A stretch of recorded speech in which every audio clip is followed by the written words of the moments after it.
রাতে মায়ের হাতে রান্না করা খাবার খুব মজা করে খেয়ে রাত 10টা বাজে ঘুমিয়ে পড়লাম। সকাল হয়ে গেল, ঘুম থেকে উঠলাম না। আরামে ঘুমাবো বলে মাও ডাকলো না। দুপুর হয়ে গেল, ঘুম থেকে উঠলাম না। এবার মা অনেক ডাকলো, উঠলাম না। মা চলে গেল, একটু পর আবার আসলো। এবার অনেক ডাকাডাকির পর আমি উঠলাম না।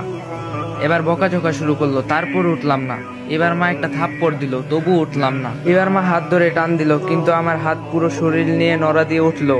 শরীর আমার পাথর নয়, পুরো শক্ত হয়ে গেছে। মা কিছু না বলে চুপ করে রুম থেকে বাবাকে ডেকে নিয়ে আসলো, কিন্তু বাবা আমাকে অনেক ডাকার পরও আমি উঠলাম না। এবার বাবা চোখের পানি ফেলে দিয়ে বলল, উঠে আয়, তোকে আর কোনোদিনও কিছু বলবো না।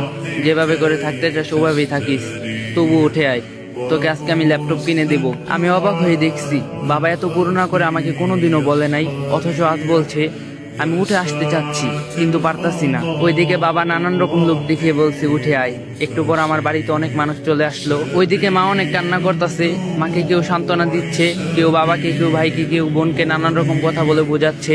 একটু পর কয়েকজন এসে আমাকে খুব যত্ন করে বিছানা থেকে নামিয়ে লোহার শক্ত খাটিয়ায় শুয়ে দিল। আমি কাঁদতাছি আর বলতাছি, পেটে খুব ব্যথা লাগছে, নামাও এখান থেকে আমাকে। কেউ আমার কথা শুনছে না। একটু পরই মানুষগুলো গরম পানি নিয়ে এসে আমার শরীরে কিছু পানি ঢেলে দিল। ইস, আমার শরীরটা পুড়ে যাচ্ছে বলে চিৎকার করছি, কেউ আমার কথা শুনছে না। আমাকে পরম যত্ন করে গরম পানি দিয়ে খুব সুন্দর করে ঢেলে ঢেলে ধুয়ে দিচ্ছে।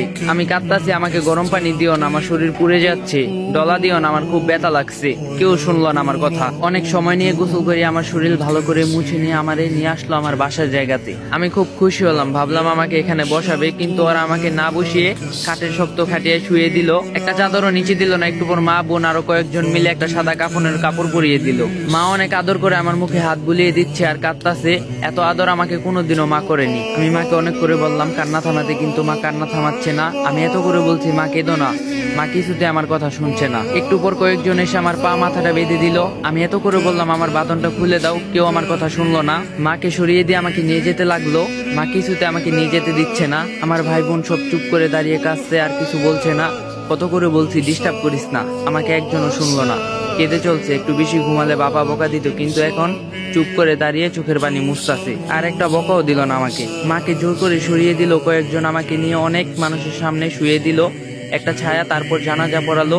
আমার জানাজা শেষ নিয়ে গেল আমাকে একটু দূরে একটা মাটির গর্তে রেখে আসলো। বাবা আর ভাই দুজনে মিলে মাটির গর্তে নেমে আমাকে কোলে করে তুলে নিয়ে মাটির গর্তে শুয়ে দিল।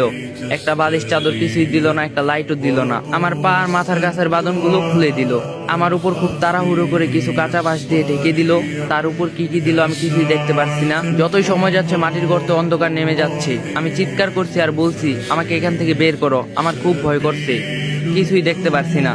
একটু পরে আমার উপর মাটি চাপা দিয়ে সবাই চলে যাচ্ছে। আমি ডাকতাছি আর বলতাছি, আমাকে একা রেখে চলে যাও না। কেউ শুনলো না আমার কথা। স্বার্থপরের মতো সবাই চলে গেল।